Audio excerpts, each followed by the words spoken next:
Importancia de la gestión emocional en la empresa. Es el tema que tocaremos el día de hoy en Café PR. Bienvenidos, gracias por estar aquí en Café PR, un espacio para reflexionar sobre la gestión estratégica de las relaciones públicas y de la comunicación corporativa, y para conversar también sobre aquellos retos y oportunidades que enfrentamos los relacionistas públicos y comunicadores corporativos, tanto desde el ámbito académico como desde el ejercicio de la profesión.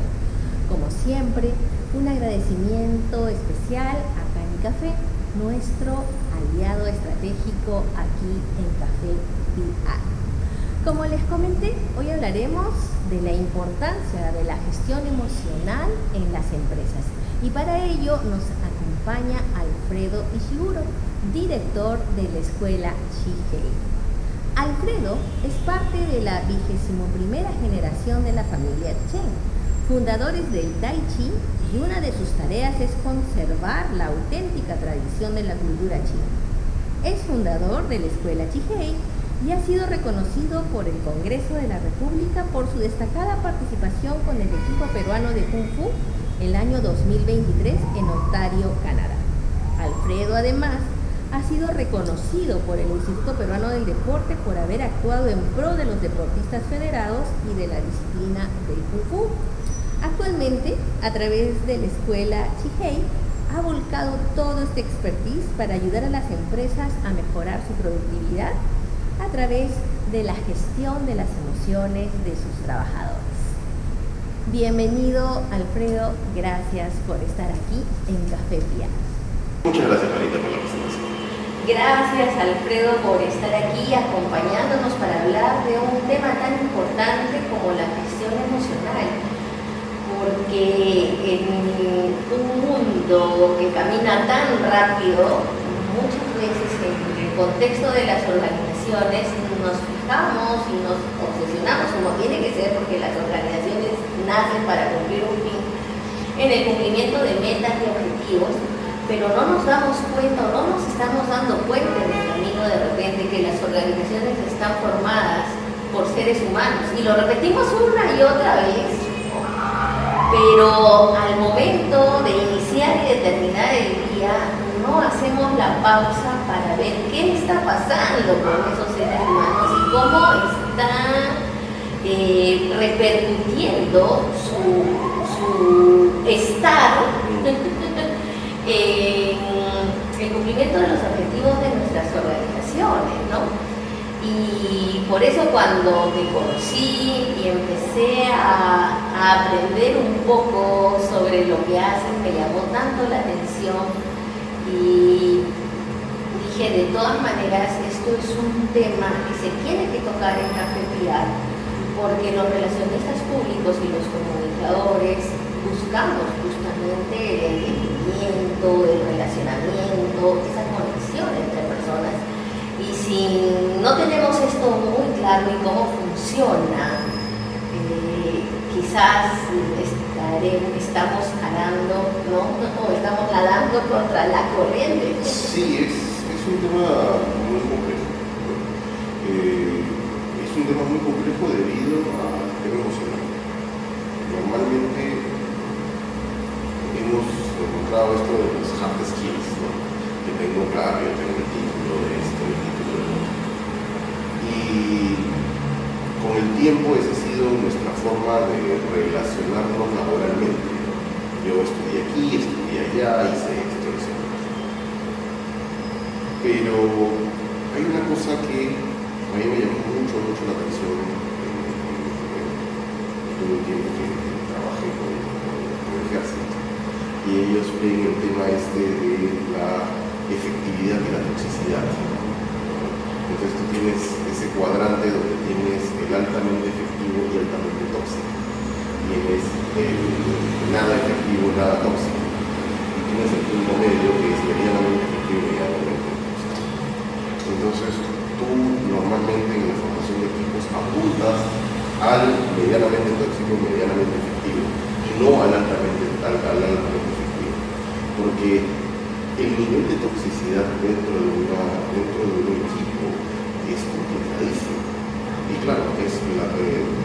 identificamos como toxicidad todo aquello que nosotros cargamos debido a nuestras relaciones personales, nuestras relaciones familiares, nuestras relaciones sociales, cómo entendemos el mundo, qué esperamos que el mundo nos dé. Y claro, todo eso va generando pues, una serie de distorsiones en la percepción de la realidad.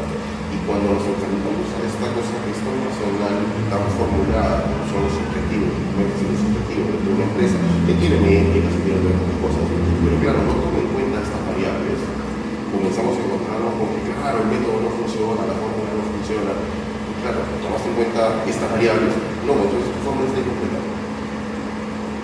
Y ese es el tema en el que comentamos. Ahora, yo soy un fiel creyente de que la romántica decía la vida no es una fórmula que hay que resolver, la vida es una realidad que hay que experimentar. Y claro, nosotros tratamos de entender la vida como un problema. Entonces, como es un problema, tenemos que hacer fórmulas, y esas fórmulas nos van, dependiendo de qué tan ajustadas estén, nos van a llevar al éxito y al fracaso. Pero olvidamos que la vida primero no es un problema, la vida es un camino. Entonces, al entender que la vida es un camino, pues, entiendes que tus problemas pasan por otro lado. Lo que tú tienes que experimentar es lo que tienes que experimentar. Entonces, ¿cómo resuelvo esto? ¿Cómo percibo esto? Es lo que tiene que cambiar, lo que hace cambiar la realidad a la cual estoy. Y ese camino, o parte de ese camino, gran parte lo recorremos en las empresas o en las instituciones en las que trabajamos, ¿no? Y es claro, desde la vista de las habilidades duras, como habilidades duras, como esto, si lo veo todo es un problema, pues tengo que encontrar la fórmula. Claro, comienzo a encontrar el tronco, no lo encuentro a través de las herramientas que tengo, como la diferente carrera que tengo, cómo solucionarlo. Pero cuando comienzas a ver de las habilidades blandas, comienzas a entender, claro, que yo estoy interactuando, no es una máquina, es una persona. Yo lo planteo esto muy sencillo con un taller que tengo que tener sensibilidad de negociación, en que les digo, claro, yo en esto me pongo un poco pretencioso, ¿no? Pero yo no estoy de acuerdo con cómo evalúan esto en las escuelas de negocio normalmente, ¿no? Que te ven como un caso A, caso B, y en esto tienes que aplicar esta plantilla y esta fórmula, como si la negociación fuera algo objetivo. La negociación nunca es objetiva. Porque de repente, no he tenido la experiencia, pero de repente pues, cuando eres parte de Coca-Cola, o eres parte de la Apple, ¿no? Y tienes un staff de abogados, ahí funciona. Pero nosotros, tú y yo, que tenemos que vernos el día a día con personas que son una persona la que toma las decisiones y dependemos de cómo esa persona se despertó, si está feliz con su pareja, si sus hijos le hicieron caso, si no se metió en el tráfico y si por último está feliz donde está. Esa decisión no va a ser objetiva. Entonces, tienes que ir aprendiendo cómo lidiar con esas cosas. Y eso no te lo enseñan en la universidad. Eso lo aprendes en el día a día. Y eso lo aprendes justamente entendiendo que no es un problema, es una experiencia. No es una forma, es una realidad. Entonces, tienes que enfrentarlo y tienes que ir viendo cómo se acomoda. Y la otra cosa importantísima es que, claro, dentro de la práctica que yo realizo, pues Tai Chi, entendemos que todos son espejos de nuestro ego. Entonces, tú vas a chocar contra lo que más temes y lo que más quieres, en otra dimensión y en otra forma. Eso se explica fácilmente con esto de que tú eres incapaz de ver aquello que no conoces.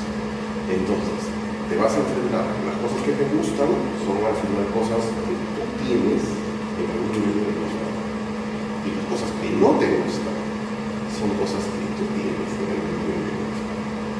Entonces, bajo esa premisa, terminas entendiendo que tú estás negociando con otro ajeno a ti. El que está al frente es alguien que has reconocido cosas que son parecidas a las que no tienes. Entonces tienes que comenzar a jugar con esos hilos. negociación comienza por hoy.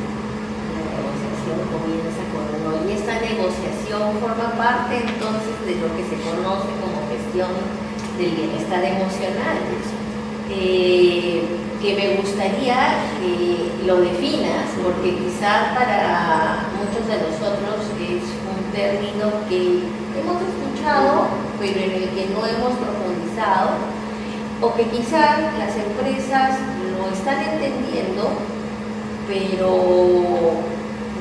no de la manera exacta, no digamos correcto, sino exacto, ¿no? Entonces me gustaría que nos definas qué se entiende por gestión de las emociones o gestión del bienestar emocional, ¿no? Y si es que realmente se está percibiendo la importancia de esta gestión en el mundo corporativo.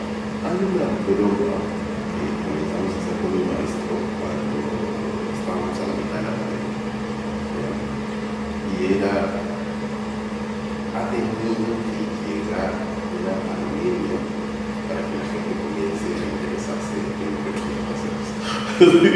Como en la comunicación, me siento totalmente identificada. El problema es que luego pasó la pandemia y ya muchos se olvidaron de lo importante que fue la comunicación, pero bueno, no te importa, era simplemente hacer un poco de catarsis.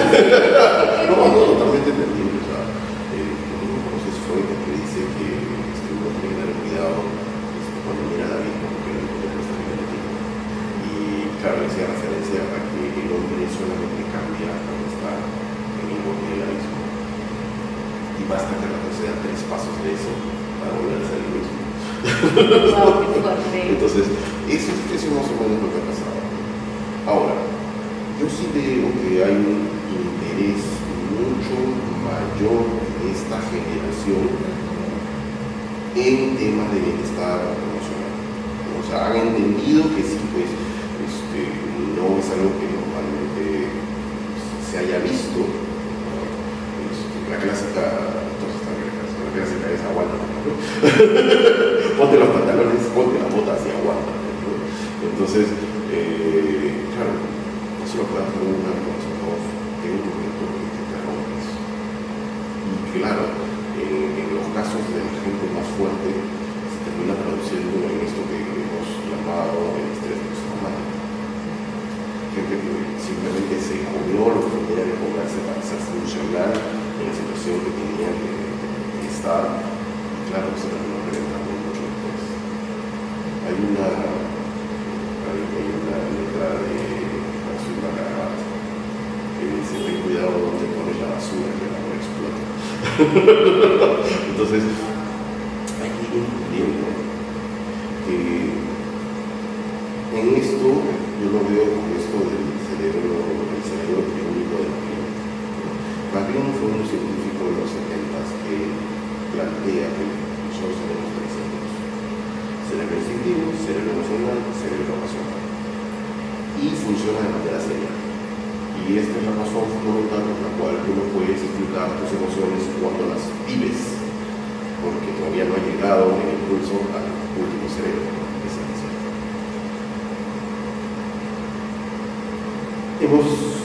Al principio te comentaba que, claro, yo entiendo que la vida no debe ser un problema, sino la vida tiene que ser con la vida. Esto nos termina haciendo entender que la vida es una percepción. Entonces, dependiendo de cómo yo la perciba, cómo yo voy a entender. Y para eso tenemos que entender que la actitud biológicamente es simplemente alargar una emoción. Ahora, ¿qué es importante esto? Porque las emociones duran entre 80 y 120 segundos. El resto del tiempo es tu cerebro racional tratando de entender qué cosa es lo que pasó para que haya habido esta cosa. Y claro, con esto yo también tengo medio conflicto con los psicólogos positivistas que te hablan de emociones negativas y positivas. Yo lo entiendo desde el punto de vista biológico. Las emociones son funciones adaptativas al tiempo, ¿no? Entonces no son muy animadas, son simplemente intentos de adaptarte al medio. Entonces tú vas a hablar de sus 5 emociones básicas, la sexta es la sorpresa, que es un comodín hasta que puedas ubicar. Las 5 básicas es miedo, ¿cómo se llama esto? Asco, ira, miedo y alegría. El miedo es la función adaptativa a todo lo que te causa dolor.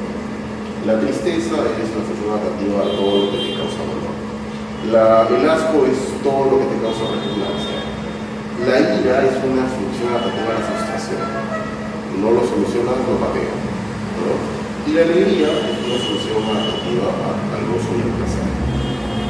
El problema es que si ves y nos ponemos en el plan positivo, tenemos 4 emociones que nos explican lo negativo y solamente una que nos explica lo positivo. Entonces, claro, esto nos funcionó para llegar a evolucionar a los animales que somos hoy en día. Pero también nos muestra que hay un sesgo hacia lo negativo, de 5 a 1. Entonces, es mucho más probable que mi cerebro se tire a pensar cosas negativas que cosas positivas. Entonces, la importancia de la gestión emocional es justamente entender primero qué cosa es lo que siento y cómo lo siento. Lo segundo es cuál es el límite que diferencia cada una de estas. Entonces, yo lo planteo como los tragos. Tú tomas un trago, tomas un solo trago y la noche es linda. Comienzas a mezclar tragos, ya, igualito funciona con las emociones. Tú vas con una emoción y como que la puedes manejar. Comienzas a mezclar emociones y ya se volvió un caballo de volado. Entonces, el entender cuáles son tus límites emocionales hace la tercera cosa. Entender cómo tus emociones cambian la percepción de lo que tienes en este constructo que se llama realidad y cómo lo experimentas. Y con esto tenemos que ir entendiendo que la actitud biológicamente es simplemente alargar esta emoción. ¿Verdad? Ahora, ¿cuál es el tema interesante, por ejemplo, con el miedo y la tristeza, que son los que nos genera el cortisol? Es que, claro, hemos dicho que duraron de 80 a 120 segundos. Yo con la actitud lo alargo, pero si lo alargo más allá de los 90 minutos, ya comienzo a generar daño daño cerebral. Entonces, por eso es que es importante entender la otra cosa, que yo no puedo controlar la emoción que tengo, pero sí puedo controlar la actitud que tengo. Entonces, por ese lado va la gestión emocional. Y, obviamente, si esto es a nivel personal, imagínate lo laboral, que es, sigue siendo parte de tu herramienta. ¿Y lo están entendiendo, Alfredo, las empresas? La dimensión de lo que están mencionando. ¿Cuál es tu percepción? Lo están comenzando a entender. Están comenzando a entender que, claro, ya hemos salido de este pensamiento ochentero de que el estrés es sinónimo de efectividad y de arduo trabajo. Y ya comenzamos a entender que el estrés es simplemente una distorsión. Yo lo planteo desde el punto de vista natural. Un animal solamente, en el estado natural, solamente soporta 30 minutos de estrés al día antes de caer muerto de infarto. 3 minutos. 30 minutos. Entonces, imagínate, comienza a pensar cuánto estrés has tenido en tu vida, cuánto tiempo estás jalando, cuántas cosas te generan estrés y son permanentes en tu vida. Y claro, la otra cosa que tenemos que entender es que el estrés, la ansiedad, son estados alterados. Y claro, tienen una función, la atención a un hecho específico. Entonces, pero como que naturalmente solamente lo puedes mantener durante 30 minutos. Y lo que tenemos, y la otra cosa que tenemos que entender es que la creatividad no pasa por la atención. Y eso es una cosa muy simple. Tú cuando estás sometido a presión solamente usas las cosas que conoces, los caminos que conoces. Si estás llegando tarde al trabajo, vas a ir por el único camino que sabes que es confiable. Pero si estás con tiempo para llegar al trabajo, ahí te comienzas a poner un poco y dices, vamos a probar este camino. Sin estrés. Por eso que la creatividad va de la mano de la relajación y no de la mano de la relajación. Ok, y entonces esto esto es importantísimo para el cumplimiento de metas y objetivos institucionales. Sobre todo para metas y objetivos que dependen de la creatividad de la persona. Es decir, hay posiciones y roles que requieren estar más relajados que otros porque implica la creatividad o no necesariamente. No, sí, o sea, yo creo que a ver, en este taller que me mandado, yo creo que es un paralelo entre el combate y la negociación. ¿Por qué? Porque yo entiendo a partir de la práctica que tú cuando combates, cuando tienes un oponente al frente, tienes que aprender a ser sensible a los cambios que tiene. Porque si no estás trabajando sobre plantillas y sobre supuestos. Y claro, cuando hay una broma que hago, el gran filósofo Mike Tyson tiene un problema. Todos tienen un plan hasta que les cae el primer golpe. Y una de las cosas que siempre digo cuando me piden clases de defensa personal, cuando tú vayas donde alguien y te diga, cuando te manejas, tienes que hacer esto, tienes que hacer esto, lo único que está demostrando es que nunca subes a pelear. Porque cuando peleas, funcionas tanto a nivel nacional, funcionas a nivel emocional. Entonces, la famosa frase de los marqueteros, ¿no? Tú compras emocionalmente, justificas racionalmente. Entonces, tienes que entender que cuando tienes que responder de manera rápida, no vas a trabajar con tu lado emocional. Porque demuestra tu lado racional, porque te vas a demorar demasiado en responder. Tú estás trabajando con tu emocional. Claro. Porque es distinto. Y eso es lo que también está haciendo en la práctica. O sea, la razón por la cual lo que nosotros hacemos son entrenamientos y con capacitaciones, porque las capacitaciones están orientadas a la parte de racional. O sea, ahí tengo que explicarte las razones, y tengo que decir esto, y entonces eso funciona de esta manera. Los entrenamientos son cuestiones emotivas. Lo haces porque tienes que hacerlo y repítelo hasta que salga de manera natural. Sí. Y hablando de naturalidad, ¿no? Sabemos que en toda empresa lo que se busca es la identificación, ¿no? Del colaborador, del trabajador, con la misión, con la visión, que se ponga en la camiseta, ¿no?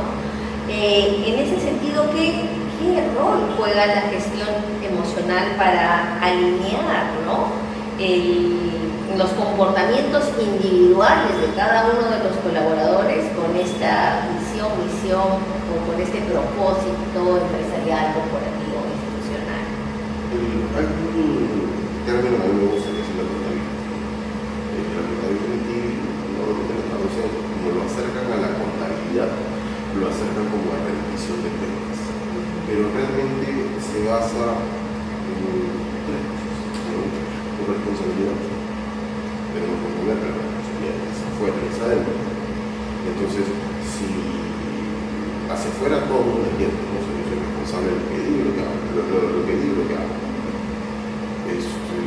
Pero para adentro no lo entiendo muy claro.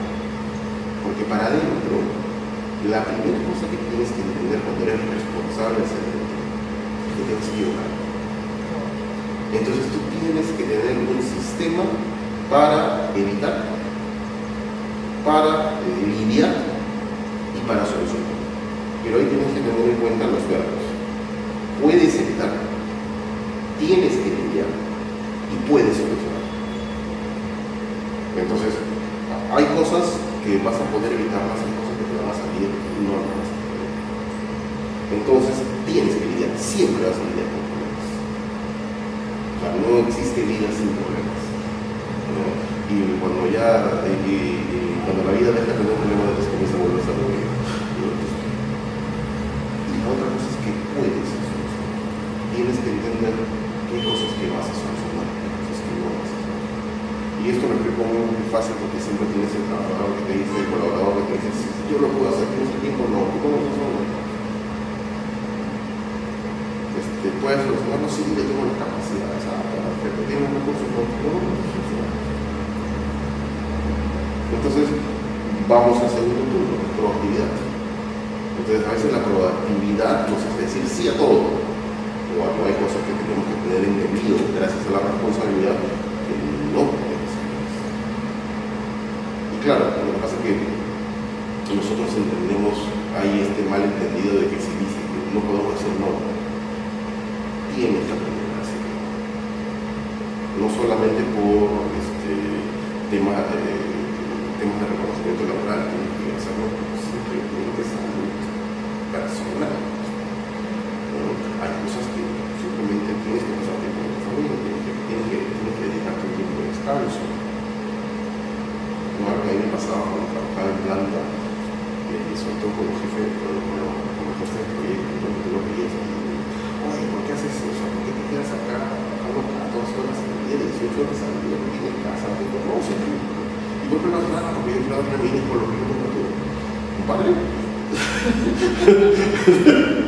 Entonces, claro, no nos damos cuenta, porque, claro, lo medimos todo con estadísticas económicas, pero no nos damos cuenta que para llegar a esos números necesitamos que la gente esté bien. Entonces, la responsabilidad, la proactividad, claro, también tienes el clásico trabajador que es altamente responsable, pero cero proactivo. Y eso es un problema. Porque como estamos en unas circunstancias en que la adaptabilidad es necesaria, tú necesitas gente que no huya de los problemas. Necesitas gente que se haga cargo de los problemas, pero siempre responsable. El tercer punto para la responsabilidad es el compromiso. Entonces, y yo tengo que hablar con montones, porque considero que hay algo que últimamente distingue mucho la motivación del colaborador, que tiene que estar motivado. Y ahí es el punto donde yo te digo, están comenzando a entender la motivación de esto, aunque sí la motivación está sobredimensionada. Porque la motivación te sirve para soñar, pero para lograr objetivos y metas, lo que necesitas es compromiso. O sea, yo tengo clases llenas de gente motivada, ¿ya? Pero quienes acaban los cursos son los que están comprometidos. Entonces, y ahí comienza el tema que tienes que tener mucho muñeca. Porque claro, hay cosas que no quieres hacer, tienes que hacerlas. O sea, justo tenemos el señor Manuel Alonso, que él tiene una frase que me parece genial, que dice, yo hago lo que hago, pero de lo que yo hago, odio hacer informes. Pero tengo que hacerlos para poder seguir haciendo lo que hago. Entonces, cuando llegas a ese nivel de madurez emocional, de entender un problema, ¿cómo quieres ser feliz? La felicidad no es un objetivo en sí mismo, la felicidad es una consecuencia, y es una consecuencia de esto, de ser comprometido, de ser proactivo y de ser responsable. Y cuando una empresa no es consciente de que es necesario gestionar las emociones de sus colaboradores, porque hablaste de salud, ¿no? Pero de salud personal, pero de hecho la empresa también puede ser saludable o no puede ser saludable en función del cumplimiento de sus objetivos. Entonces, que no, desde una mirada sistémica, ¿no? Si es que la persona no está bien, la empresa no va a estar como, de repente está bien, pero podría estar mejor, ¿no? Y un poco yendo por esa misma línea, el sentido de pertenencia es importante para alcanzar metas y objetivos, que es finalmente lo que le interesa a una organización, ¿no? Cuando no se gestiona las emociones de los colaboradores, ¿qué impacto se obtiene? ¿No? ¿Cuáles son los resultados desde tu mirada? Porque como tú te dedicas a orientar y a gestionar, a dar estos talleres que son de mucha ayuda al mundo corporativo, me imagino que has visto un antes y un después, ¿no? Sí. Entonces, ese antes es el impacto de sin gestión. Yo siempre yendo a la investigación porque es algo que me obsesiona, ¿no? Y el después quizás no se ve el resultado inmediato, pero sí algo puedes apreciar. Hay un cambio, ¿no? Porque claro, es que yo lo veo eso con propósito, ¿no? ¿Por qué es tan importante que te encuentres el propósito de tu existencia? Porque cuando tienes propósito, no importa si vives 2 segundos o vives 100 años, tú vives ese propósito. Y ese es un tema que es complicado, ¿no? O sea, normalmente nosotros entendemos pues, por esta cuestión, este constructo social, constructo religioso, de que el trabajo es un castigo. Es más, no sé, la traducción de las Biblias protestantes subliman eso, o sea, cambian eso, que ponen que sublimarás tu pecado a través del trabajo. Y eso les permitió entrar a la era victoriana. Y la gente se vuelve alcohólica porque entendía que a través del trabajo podía evitar el castigo. Nosotros, que nos quedamos con la otra traducción, entendemos que el trabajo es un castigo debido a nuestro pecado original. Cambia un poquito la percepción. Yo como lo veo, ¿cómo se los explico? Fácil. Digo, el éxito y el fracaso no es vida. Tú no controlas el éxito. Tú no controlas el esfuerzo. Ahora, esforzándote tienes más probabilidades de tener éxito que no esforzándote. Y eso es lo que he ido notando con las empresas cuando se dan estos candidatos a funcionar. Que en la medida que ellos van cambiando esta percepción de tengo que trabajar porque quiero trabajar. O sea, y esto volviendo a hacer esta anotación, tengo que ir entendiendo que hay cosas que no me gustan, pero tengo que hacerlas para poder seguir haciendo las cosas que me gustan. Me hago responsable de las cosas en toda su profundidad. Va a funcionar. Cuando entiendo que, claro, este es el trabajo que yo quiero hacer, y claro, para poder hacerlo tengo que lidiar con una serie de cosas que de repente no son pero son personas. Y la tercera cosa que es interesante es entender que todos somos reemplazables en lo que hacemos, pero somos irreemplazables en lo que somos. Que eso a mí me ha pasado mucho con equipos, por ejemplo, cuando hay implementaciones de ERPs, ¿no? Este choque que hay en un clásico entre sistemas y contabilidad, ¿no? Entonces, porque los sistemas entienden que las cosas tienen que ser así, los de contabilidad entienden que le dijeron al sistema que tienen que ser así, y comienza la baja humana cuando se implementa el efecto. Y el que los usa, sí, ¿no? También tiene una mirada diferente, ¿no? Entonces, cuando yo soy capaz de ponerme en la situación del otro y entiendo que al final mi paso en cualquier cosa que yo haga, o sea, yo primero que no soy monedita de oro, no le tengo que gustar a todos, ¿ya? Y segundo, yo tengo que dar la información para que esto fluya. Tengo que preparar justo lo que pasamos hace un rato, ¿no? Yo tengo que preparar a la gente en el caso que yo no esté. Entonces, eso va a facilitar en la medida que yo comience a creer que porque tengo esta información soy importantísimo y no se la voy a dar a nadie, pero yo que estoy trabajando mi propia tiempo. Porque lo que tenemos que entender es que somos parte de un organismo, ¿no? Y al ser parte de un organismo tenemos que aprender a compartir. Tenemos que trabajar en equipo. Qué importante, porque al menos yo conozco situaciones de varias organizaciones en las que justamente los colaboradores, los trabajadores no desean compartir, y eso es un gran problema, como acabas de mencionar, ¿no? Y eso es lo que estamos haciendo. Porque lo que pasa es que yo comienzo a entender que la única forma que me tomen en cuenta es que me aprecien es por la información que tengo y no por lo que soy. Y yo tengo que ir entendiendo que, claro, yo soy reemplazable en lo que hago, pero soy irreemplazable en lo que soy.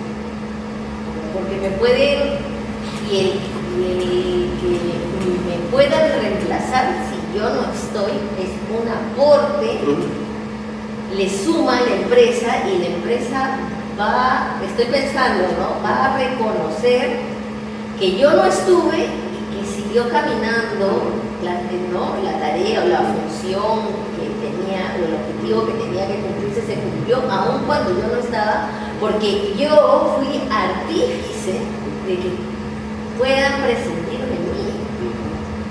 ¿Entiendes? Es quitarse un poco el reflector de uno. Ese también es uno de los temas.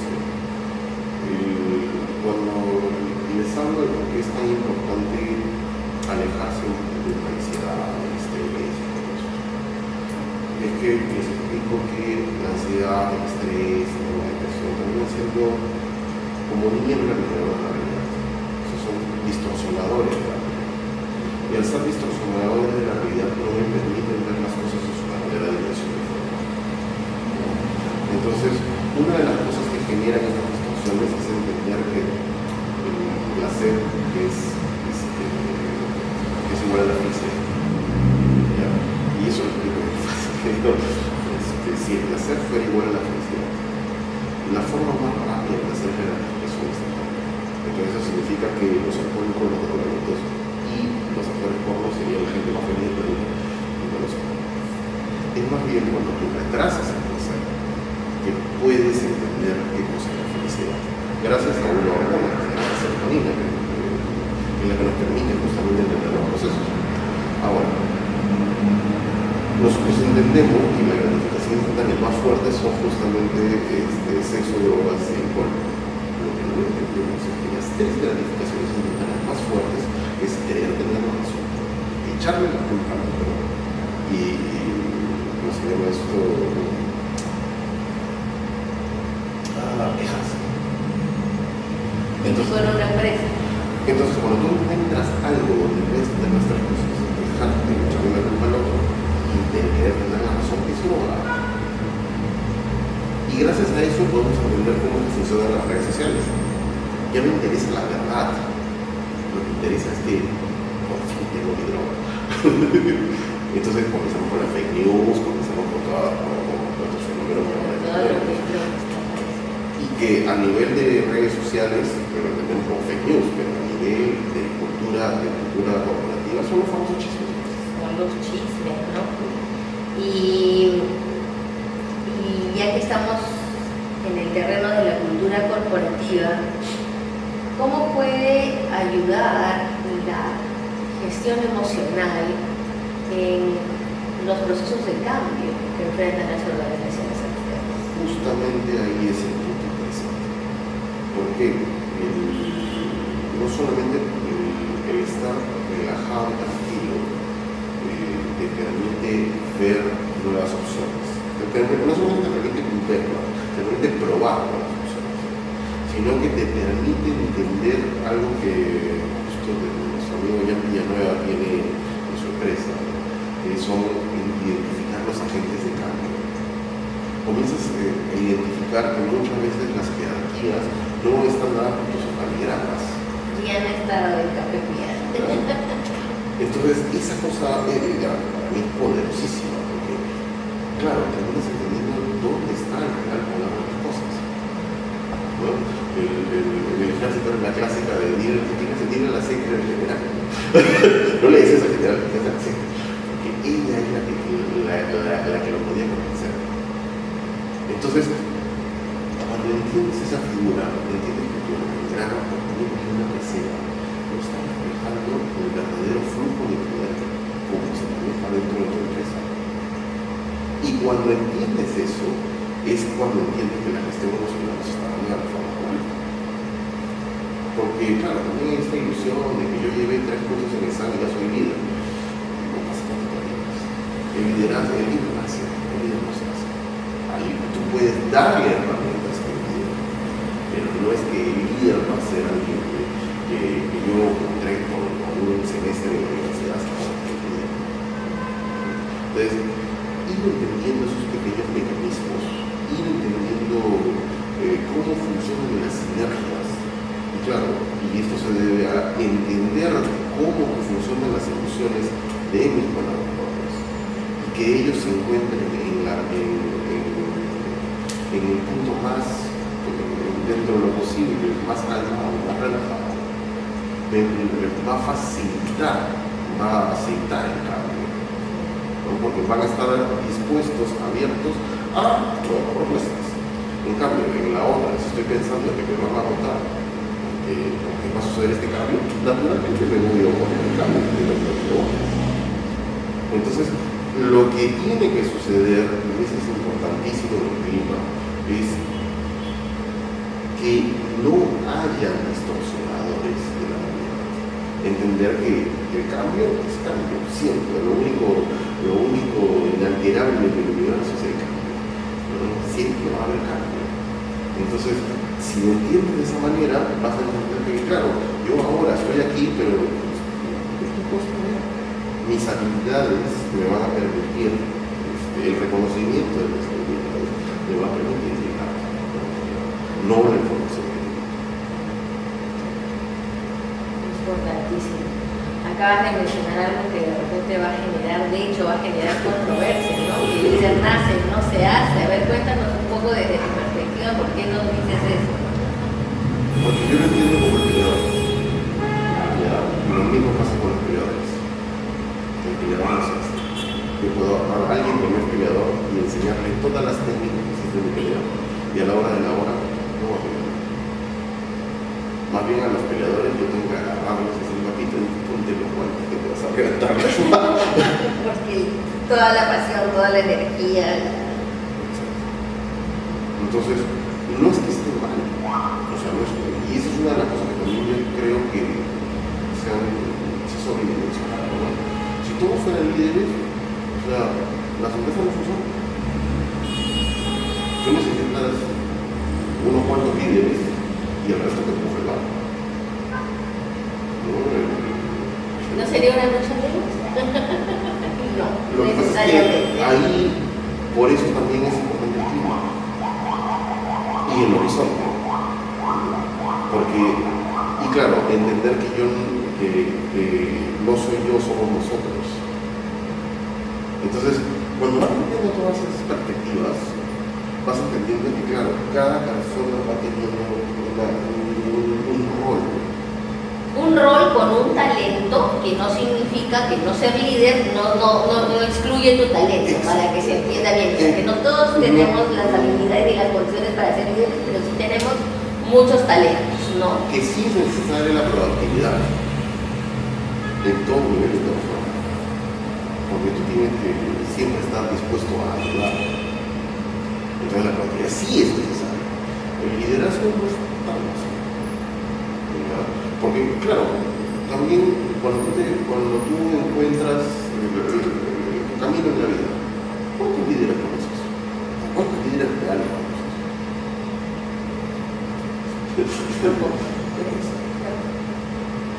Entonces, el líder nace. Es una persona que nació con una serie de todos podemos aprender a tocar piano, pianistas. Pues sí, es un hecho.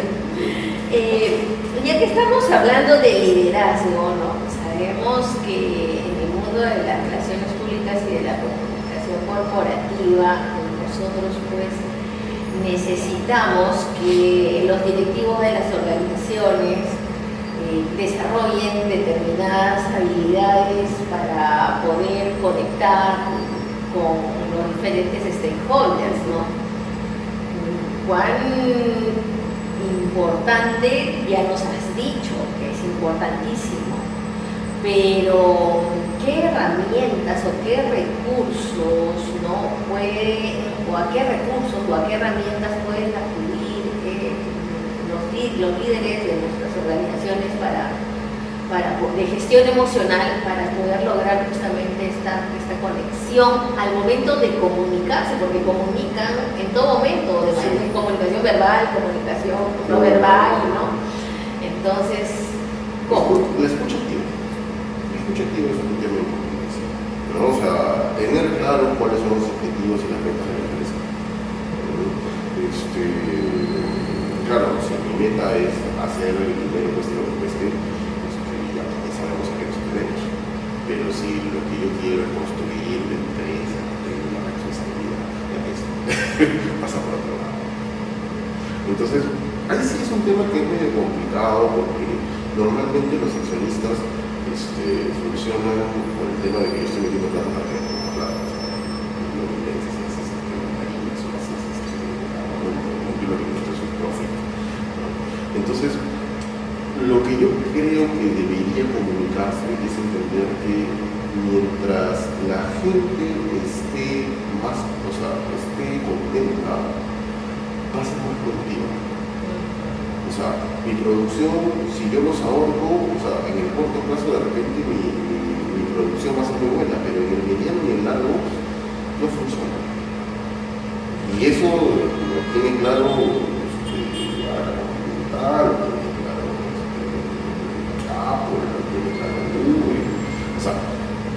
las empresas grandes entienden que es importante esto, porque claro, tienen la estadística suficiente para soportar el hecho de que mientras más contenta está su población, más productiva es. Yo uso una tesis de 2013 que se hace acá en el Perú de una empresa de lanas, de trasquile de lanas, que hicieron un estudio sobre el impacto del TECHI en las empresas y demostraron que con un mes la producción creció 17%. Entonces, mayor producción, mayor ventas. ¿Qué es lo que busca la empresa? Y lo que es al final lo que le interesa al accionista. O sea, al accionista no le interesa que tu colaborador reciba un pago. Lo que quiere son los números fríos y duros. Pero lo que tienen que hacer, lo que tienen es comunicar y entender que para que esos números fríos y duros funcionen, necesitamos darle el confort, el bienestar a los colaboradores. Porque además es detenernos en el punto de partida del café de hoy, ¿no? El que hablábamos, que son personas, somos personas, ¿no? Personas que tenemos una vida, personas que nos relacionamos, así como las empresas también se relacionan con diferentes públicos, stakeholders, que no son otra cosa que nuevamente personas, ¿no? Y en ese sentido, este bienestar emocional va a repercutir de todas maneras en este relacionamiento y en la reputación de la empresa, que va un intangible a algo tangible como es el retorno de la inversión. Realmente yo creo que es necesario que las empresas y las instituciones en general se detengan un ratito a pensar en esto, ¿no? Sí. Y hay un tema que también es maduro con este tema de pandemia, y es lo que ahora se está conociendo como burnout. Entonces, y ahí sí me gusta ser un poco más crítico, porque me han llevado a talleres para justamente tratar gente que ya está quemada. Yo he estado en ese punto cuando yo era corporativo, o sea, una de las personas con las que salí del mundo corporativo porque yo me quemé. Hay otro burnout, claro, pero no es hasta mucho después que me quemé. Claro, esto no es algo que tú arregles con talleres de respiración, hacer meditación, una otra, sino que necesitas terapia, necesitas un especialista. Entonces, lo que sí, los talleres de respiración, meditación, coaching y demás funcionan es antes de llegar al burnout o como acompañamiento a la terapia, pero no como un reemplazo, no como solución única. Y eso es algo que tenemos que ir tomando conciencia, porque lo que está pasando actualmente, o sea, el nivel de brutalidad de cambio que tenemos hoy en día en las empresas, no creo que haya para con esto. Y eso está afectando, o sea, los cambios que estamos viviendo, no solamente a nivel social, cultural, artístico, no lo he visto en otro periodo de la historia. Entonces, tenemos que ser conscientes de eso, tenemos que buscar dar herramientas para que coadyuven a no llegar a esos estados. Y que si se llegan a esos estados, bueno, hay que tener un soporte y hay especialistas que se dedican a eso. Trabajar en la cultura de la prevención, ¿no? Que en realidad en líneas generales no se previene en términos de salud. No se prevenía a nivel logístico y a nivel infraestructural, recién ahora se está implementando. Entonces, el tema de salud, yo creo que recién lo están viendo, o sea, la pandemia ayudó mucho, pero ya, pues, creo que es momento de comenzar a verlo. Y en este comenzar a verlo y en este darte cuenta de la realidad que se está viviendo, tanto a nivel individual como a nivel corporativo, es que fundas la escuela Chihei. Sí, o sea, la escuela nace a partir de la transmisión de la cultura del Tai Chi en Japón, la cultura Tai Chi, y que justamente tiene con esto de entender la conciencia y el equilibrio como camino hacia la armonía. Como te he dicho, yo he sido corporativo, yo fui muchos años jefe de sistemas en varias empresas, y eso me permitió ver la problemática esta del bienestar. Entonces, cuando comienzo a trabajar en los talentos, sobre todo cuando fue la pandemia, en un momento me entrevistan por un tema de meditación, cómo funcionaba, porque la gente pues estaba encerrada y quería meditar.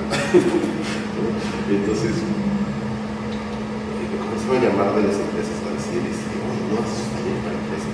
Sí, claro, sí, trabajo, etc. Y una de las cosas que comencé a entender cuando comenzamos a hacer los talleres de meditación, de la gente, lo primero que te dicen es, yo no puedo poner el mente en blanco, ¿no? Ahí está falsa creencia de que meditar es poner la mente en blanco. Entonces, yo no puedo poner la mente en blanco, o la otra es que no, yo soy muy inquieto y por eso que no puedo estar sentado en un solo sitio y yo tengo que hacer otras cosas. Y ahí me di cuenta que no entendía la meditación, uno. Y dos, la otra problemática es que la gente no sabe respirar. Y la base de la meditación es la respiración. Entonces ahí nació nuestro taller de respiración. Entonces comenzamos con los talleres de respiración, pues poníamos los talleres de meditación y después ya comenzamos con los talleres de mente invencible, que era entender cómo podías hackear la mente a través del cuerpo, porque tenías un flujo emocional a nivel corporal y tenías un flujo corporal a nivel emocional. Entonces habían posturas que te llevaban a sentir ciertas cosas, te condicionaban a sentir ciertas cosas, no porque las tenías que sentir, sino porque estabas condicionado. Entonces, y de ahí comenzamos a hacer los otros talleres, ¿no? Y ahí comenzamos a trabajar con empresas. Ahí es cuando la escuela comienza a trabajar con empresas. Ok, fue la pandemia definitivamente. Sí. Alfredo, he estado explorando y he visto que la escuela tiene una metodología. ¿Cuál es el método de la escuela? El método se basa en tres cosas, ¿no? Relajación, amplitud y continuidad. Entender que el movimiento tiene que ser relajado, amplio y continuo. Esa es la base del Tai Chi. ¿Y eso por qué es? Porque nosotros entendemos que cuando es relajado, o sea, claro, tenemos que explicar qué es relajación. La gente entiende la relajación como la laxitud, ¿no? Relajado. Claro. Pero la relajación es, no hay tensión muscular, pero sí hay intención de movimiento. Entonces, entiendo que por más que mi músculo no está tenso, mi mente está llegando hasta el último rincón. La amplitud es entender que los movimientos cortos son tensos. ¿Ya? Entonces, es un producto del miedo. Mientras yo tenga miedo, voy a contraer. Cuanto más relajado esté, voy a expandir. Entonces, tengo que separar. Y la continuidad tiene que ver con no solamente el tema respiratorio, sino que esto es un arte marcial taoísta, de hecho. Y como todo marcial, este arte marcial taoísta se basa en algo que se llama el flujo. Por eso es que dentro del Tao te habla mucho del agua, del movimiento. Entonces, y ese flujo no tiene que tener inicio ni final. Y es la razón por la cual entienden que la vida se produce por movimiento, no por tiempo. Entonces, el movimiento constante es lo que genera la vida. Esos principios son los que llevamos a toda esta vida. Y es la base de todos nuestros talleres. Entonces, esta dinámica es la que nos permite entender que nosotros practicamos, nos adaptamos, evolucionamos, ¿no? Y así vamos avanzando. Y todo esto, aparte del estudio de este incremento del 17% que nos han comentado, tiene un respaldo en otros estudios científicos, ¿no? Sí, hay una base, la Universidad de Stanford son los que más estudios tienen al respecto sobre el impacto de la práctica del Tai Chi en enfermedades específicas como la diabetes, el Alzheimer, el Parkinson, la hipertensión. En universidades chinas hay mucho más sobre el tema. Y es que, claro, el Tai Chi es la base de la medicina preventiva china. Terminan entendiendo que estos ejercicios de bajo impacto no afectan las articulaciones, no de manera fuerte a las articulaciones, hacen que desarrolle, mejore no solamente el sistema esquelético, sino también el sistema endocrino y el sistema nervioso. Entonces no es que lo dice Alfredo, existe respaldo científico sobre todo. Y sobre todo porque esto es, yo pertenezco a una escuela que tiene 500 años de antigüedad. La primera generación que Chen Guantin de ahí venimos todas las demás generaciones. Entonces, el sistema es un sistema que tiene pues un ensayo-error tremendo, ¿no? Y eso es lo que nos da la garantía en todo caso de que lo que estamos haciendo. Gracias, Alfredo, por todo lo que estás compartiendo con nosotros, porque hoy que sale Café PR, estamos un día después de la Navidad, ¿no? Hoy es jueves 26 y yo creo que tenemos que detenernos a reflexionar, aunque sea en esta época del año en el que realmente existe esa predisposición para pensar justamente en que somos seres humanos, y ya que este espacio Café PR es un espacio para reflexionar sobre el mundo corporativo, sobre el mundo institucional,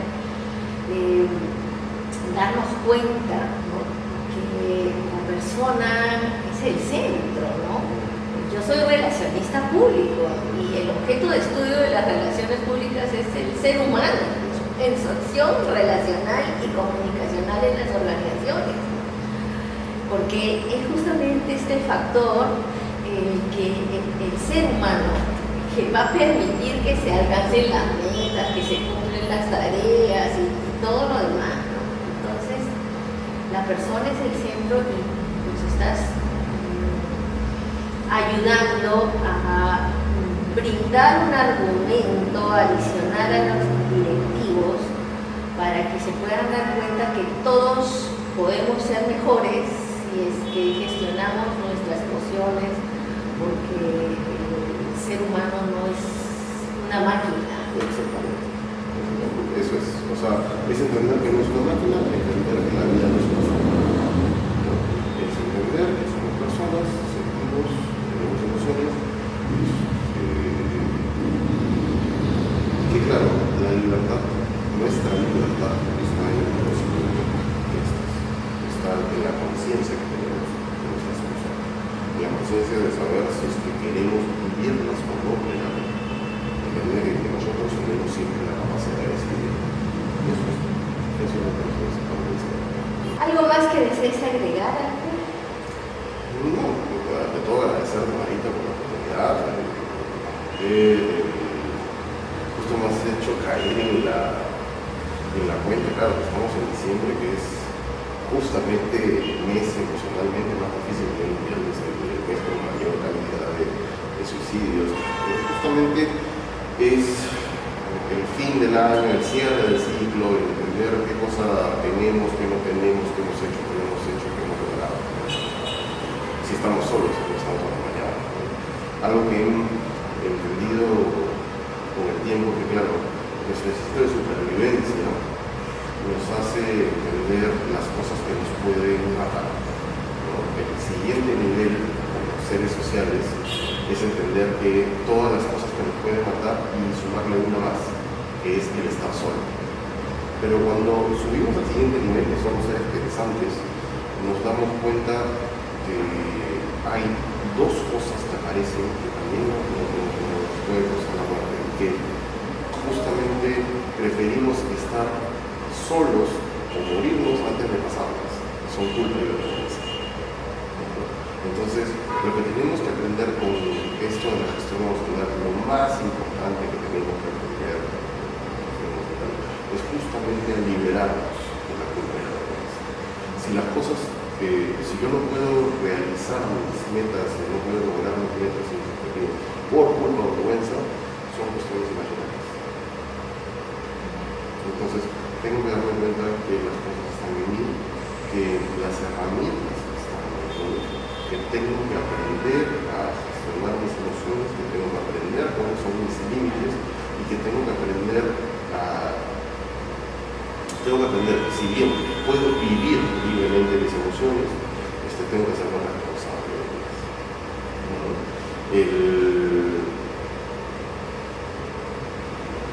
La represión no es el camino.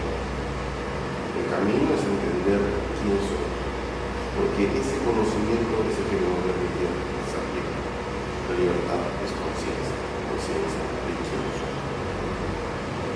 La libertad que tienen los directivos de las organizaciones en general para decidir hacer los cambios que se requieren y centrarse un poquito más en el ser humano, que es la razón de ser de las organizaciones, ¿no? Desde las relaciones públicas, nosotros gestionamos el relacionamiento entre las personas, los públicos y las organizaciones, pero nuestro objeto de estudio es el hombre, es el ser humano, porque entendemos que es quien va a permitir que se cumplan los objetivos institucionales. Así es que nuevamente gracias, Alfredo, por ayudarnos a hacer un alto para poder repensar y darnos cuenta que tenemos que mirar a los colaboradores, a los trabajadores de nuestras organizaciones, ayudándolos, y así nos vamos a ayudar nosotros y vamos a ayudar a las empresas e instituciones también. Sí, gracias. Bueno, ¿qué más puedo decir el día de hoy después de esta conversación diferente que hemos tenido en este mes de diciembre, el último mes del año, y que desde el equipo de Café PR justamente hemos querido convertir este espacio de todos los jueves en un momento que nos permita darle una mirada un poquito más humana a la gestión estratégica en las organizaciones y, por supuesto, desde las relaciones públicas y desde la comunicación corporativa, ya que nosotros somos personas que estamos tan cerca de nuestros líderes y que los podemos ayudar justamente a través de una asesoría asertiva a poder mirar estos aspectos tan importantes como son la gestión emocional en las organizaciones, su importancia y su rol. Hemos llegado al final del programa y hemos llegado al final de este año 2024, el último programa de Café Piar. Así es que quiero agradecerles por habernos acompañado en todos los cafés que hemos tenido, en Café Piar Perú, Uruguay, Bolivia, Estados Unidos. Aprovechar para agradecerle a Miriam, a María de los Ángeles, a Pipo y a todos los seguidores de este espacio de reflexión, y a ustedes, los que nos están viendo en este momento, por habernos acompañado durante estos 4 años, y que esperamos que el próximo año, el 2025, sigan con nosotros, porque tenemos preparadas muchas cosas especiales para ustedes. Muchas gracias y feliz Navidad, muchas bendiciones, y les deseo un año 2025 exitoso. Y no se olviden, ¿no?, que si quieren saber más sobre los campos de acción de las relaciones públicas de manera simple y clara, no olviden visitar nuestra plataforma www.sonorzanocapacitación.com, de seguirnos en nuestras redes sociales y en nuestro canal de YouTube, Café Piar. Y también no me puedo ir este 2024 sin agradecerle nuevamente a Cani Café, nuestro aliado estratégico aquí en Café Piar. Muchas bendiciones, muchas gracias, y nos vemos en enero, si Dios así lo permite.